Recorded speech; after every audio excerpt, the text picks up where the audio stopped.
नमस्कार, आस्था की शक्ति न्यूज में आपका स्वागत है। मैं हूं आपके साथ रीना। खबरों की शुरुआत करते हैं खास खबरों के साथ। विंध्य के रीवा, सतना, सिंगरौली और सीधी जिलों के बाजारों से 50 पैसे तो दूर 1-2 रुपए के सिक्के भी गायब हो गए हैं। व्यापारियों ने बिना किसी आदेश के खुद ही सिक्कों का लेन देन बंद कर दिया है। सालों बीत जाने के बावजूद भी शासन प्रशासन ने भारतीय मुद्रा के इस अपमान पर आज तक किसी भी तरह का एक्शन नहीं लिया।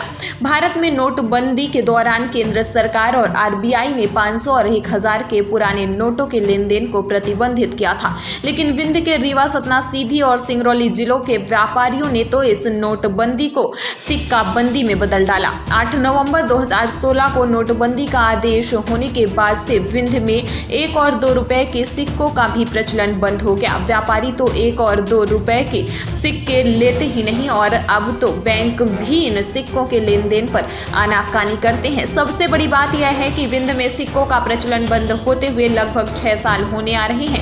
कई जिलों में कलेक्टर आए गए, लेकिन प्रशासन की तरफ से किसी भी प्रकार इस पर कोई एक्शन लेना उचित नहीं समझा, जबकि यह कृत्य सीधे तौर पर भारतीय मुद्रा का अपमान है और ऐसा करने वालों के खिलाफ धारा 124 का के तहत मामला दर्ज कर दंडात्मक कार्रवाई किए जाने का प्रावधान है। दरअसल 8 नवंबर 2016 से हुई नोटबंदी के दौरान आम जनमानस जब नोट बदलने के लिए बैंकों में पहुंचे तो बैंकों द्वारा उन्हें खुले रुपयों की थैली थमाई गई।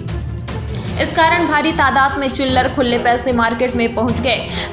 अब बैंक इन सिक्कों को जमा करने से यह कहकर इनकार कर देते हैं कि इन्हें गिनने के लिए उनके पास कर्मचारी नहीं है। सिक्कों की संख्या और ना बढ़े, इसलिए कुछ दुकानदारों ने सिक्के लेने से इनकार किया और इसी मनमानी से धीरे धीरे अफवाह का रूप लिया, जिसके कारण इन दिनों हर व्यक्ति सिक्का स्वीकार करने से परहेज कर रहा है।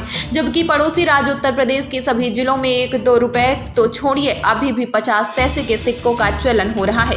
मध्य प्रदेश के भी कई जिलों में 1-2 के सिक्कों का लेन देन हो रहा है, लेकिन विंध्य के व्यापारियों ने मनमाने तरीके से सिक्कों का लेन देन बंद कर दिया।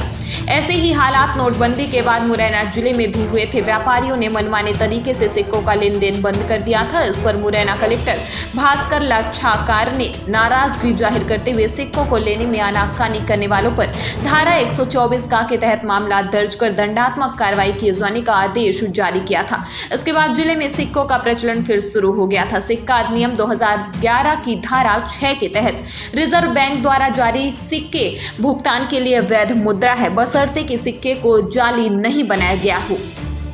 यदि कोई व्यक्ति या व्यापारी किसी भी सिक्के यदि सिक्का चलन में है को लेने से मना करता है तो उसके खिलाफ FIR दर्ज कराई जा सकती है। उसके खिलाफ भारतीय मुद्रा अधिनियम ICA व IPC की धाराओं के तहत कार्रवाई होगी। मामले की शिकायत रिजर्व बैंक में भी की जा सकती है। भारतीय दंड संहिता की धारा 489A से 489E के तहत नोट या सिक्के का जाली मुद्रण, जाली नोट या सिक्के चलाना और सही सिक्कों को लेने से मना करना अपराध है। इन धाराओं के तहत किसी विधिक न्यायालय द्वारा आर्थिक जुर्माना, कारावास या दोनों का प्रावधान है। जो लोग सही सिक्के को भी नकली बताकर अफवाह फैलाते हैं उनके लिए भी सजा का प्रावधान है।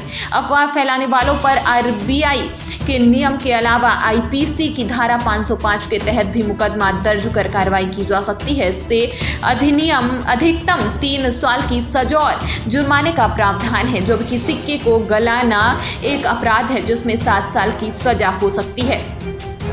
भारत सरकार के वित्त मंत्रालय ने 30 जून 2011 से बहुत ही कम वैल्यू के सिक्के जैसे 1 पैसे, 2 पैसे, 3 पैसे, 5 पैसे, 10 पैसे, 20 पैसे और 25 पैसे मूल्य वर्ग के सिक्के संचलन से वापस लिए गए हैं। इसलिए ये वैध मुद्रा नहीं है और कोई भी दुकानदार और बैंक वाला इन्हें लेने से मना कर सकता है। 50 पैसों और उससे अधिक के मूल्य वाला सिक्का अभी भारत में वैध सिक्का है और दुकानदार और पब्लिक उसको लेने से मना नहीं कर सकते हैं।